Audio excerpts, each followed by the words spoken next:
जय Hind defence aspirants, welcome back again. This is Divyanshu Pandey. Indian Navy ने अपनी operation deployment South China Sea में कर दी है और अब भारतीय नौसेना के जहाज फिलीपींस में पहुंच गए हैं। तो चलिए जानते हैं कि भारतीय नौसेना साउथ चाइना सी का इतना दौरा फ्रीक्वेंटली क्यों कर रही है और इससे इंडो पैसिफिक के रीजन में किस प्रकार से असर पड़ेगा। शुरुआत करते हैं आज के सेशन की। जैसा कि हम जानते हैं कि जो आसियान देश है जिसमें आपका फिलीपींस आता है, आसियान का full form association of south east Asian Nations है, उसमें फिलीपींस आता है।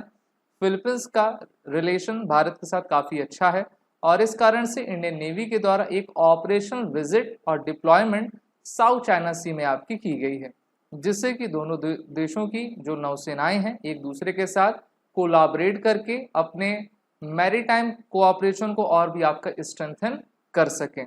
इस बार भारतीय नौसेना ने अपने ईस्टर्न फ्लीट के आईएनएस दिल्ली, आईएनएस शक्ति, आईएनएस किल्टन को मनीला में आपका पहुंचाया है, जहां पर दोनों ही देश अपने लॉन्ग स्टैंडिंग फ्रेंडशिप और मैरीटाइम कोऑपरेशन को आगे ले जा पाएंगे। हम जानते हैं कि चाइनीज नेवी के द्वारा भी श्रीलंका, मालदीव्स, बांग्लादेश और भारत के आसपास के जितने भी अन्य रीजन है वहां का वो दौरा लगातार करते रहते हैं और भारत भी अब साउथ चाइना सी की तरफ काफ़ी तेजी से अग्रसर आपका होता जा रहा है, जिससे कि टिट फॉर टैट की रणनीति के साथ आगे बढ़ा जाए। इस बार का जो हमारे इंडियन नेवी का ऑपरेशनल डिप्लॉयमेंट है वो maritime partnership exercise Philippines navy के साथ आपका करेगा और उन्होंने इसको करना आपका शुरू भी कर दिया है। कई एक्सरसाइज जैसे कि गरुड़ शक्ति हो, समुद्र शक्ति हो, उसको हम फिलीपींस के साथ किया भी करते हैं। तो इस प्रकार से एमपीएक एक्सरसाइज में दोनों देश एक दूसरे के साथ हार्बर और आपका सी फेस की इस एक्सरसाइज के माध्यम से अपने कोऑर्डिनेशन, कोऑपरेशन, इंटरऑपरेबिलिटी को एनहेंस कर पाएंगे और भारतीय नौसेना फिलीपींस की नेवी को और भी सक्षम करेगी, जिससे कि वो चाइना के द्वारा जो भी चाइना प्रयास करता है और वाटर कैनन के माध्यम से फिलीपींस के कोस्ट गार्ड या फिर उनके फिशरमैन पर हमला करता है, उससे फिलीपींस की नौसेना अपने आप को बचा पाने में और शक्तिशाली करने में सक्षम रह पाएगी, क्योंकि जब हम बेहतर के साथ होते हैं तो हम बेहतर सीखते हैं। वहीं पर दोनों देशों के हम संबंधों की बात करें तो पॉलिटिकल जो रिलेशन था दोनों देशों के बीच 26 नवंबर 1949 को आपका स्टार्ट हुआ, क्योंकि फिलीपींस को स्वतंत्रता 1946 में मिली और भारत को 1947 में मिली और स्वतंत्रता के 2 साल बाद भारत ने जो है अपने विदेश नीति को पूरे विश्व में ले गए और 1949 में जो है एक पॉलिटिकल डिप्लोमेटिक रिलेशन की आपकी शुरुआत हो जाती है। अगर आप फिलीपींस का रीजन देखो तो देखिए ये फिलीपींस सी है, ये फिलीपींस आपकी आइलैंड कंट्री है, ये साउथ चाइना सी है, ठीक है। यहीं पर ऑपरेशन डिप्लॉयमेंट की गई है। साउथ चाइना सी में चाइना के द्वारा सो कॉल्ड इस तरह की 9 डैश लाइन इन्होंने बना दिया है और इसी को लेकर विवाद फिलीपींस, ब्रुनोई, मलेशिया का चीन से आपका लगातार रहा करता है। मैरीटाइम सिक्योरिटी के लिए इंडियन नेवी ने डिप्लॉयमेंट आपकी करी हुई है।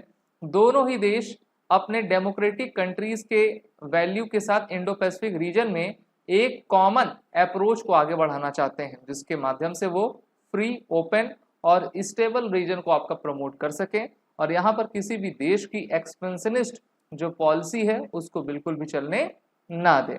वहीं पर आप जानते हो कि भारत ने 1992 में जब आसियान आपका बना, भारत भी आसियान में ऑब्जर्वर है, तो उसमें भारत ने उस समय लुक ईस्ट पॉलिसी आपकी चलाई थी, लेकिन प्रधानमंत्री नरेंद्र मोदी जब आए तो उन्होंने लुक ईस्ट का नाम बदलकर जो है एक्ट ईस्ट पॉलिसी 2014 में आपका कर दिया और ये प्रधानमंत्री का कहना था सिर्फ हमको देखना नहीं बल्कि करके दिखाना है। तो इस माध्यम से हम फिलीपींस के साथ पॉलिटिकल, सिक्योरिटी, ट्रेड और इंडस्ट्री जैसे कई अन्य विषयों में भी एक साथ कोलैबोरेशन किया करते हैं।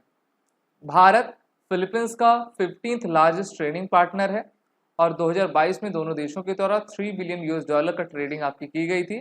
Philippines also has been a net importer in goods trade with the India और अभी तो हम देख भी रहे हैं कि किस प्रकार से जापान, अमेरिका, फिलीपींस एक साथ आपके आ गए हैं और इसमें ऐड हो गया ऑस्ट्रेलिया और ये चाहते हैं कि पैसिफिक ओशन की तरफ चाइना के इन्फ्लुएंस को कम किया जा सके और साउथ चाइना सी में भी लगातार बढ़त हम बना सकें।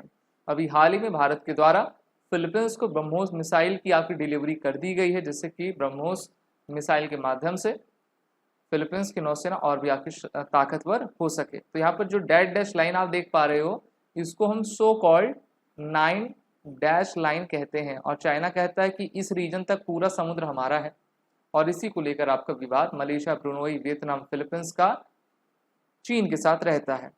चीन के विरोध में ताइवान है, फिलीपींस है और अदर आपके नेशंस है, और इनको सपोर्ट क्वाड कंट्रीज और जो अभी नया ग्रुप एक तरीके से बना है स्क्वाड, उनके द्वारा किया जाता है। वीडियो अच्छी लगी तो इसको लाइक शेयर जरूर करें। These are the courses running by SSB crack exam, one day series सभी कोर्सेज अवेलेबल हैं। क्लास की पीडीएफ आपको हमारे ऐप पर मिल जाएगी, वॉर 10 कोड का जरूर यूज करें।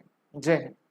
अगर आप एक डिफेंस एस्पिरेंट हैं और SSB interview, NDA, CDS, AFCAT जैसे एग्जाम्स के लिए प्रिपेयर कर रहे हैं तो आप एसएसबी क्रैक एग्जाम्स के कोर्स को चेक करना ना भूलें। आप हमारी लर्निंग एप्लीकेशन को गूगल प्ले स्टोर से भी डाउनलोड कर सकते हैं।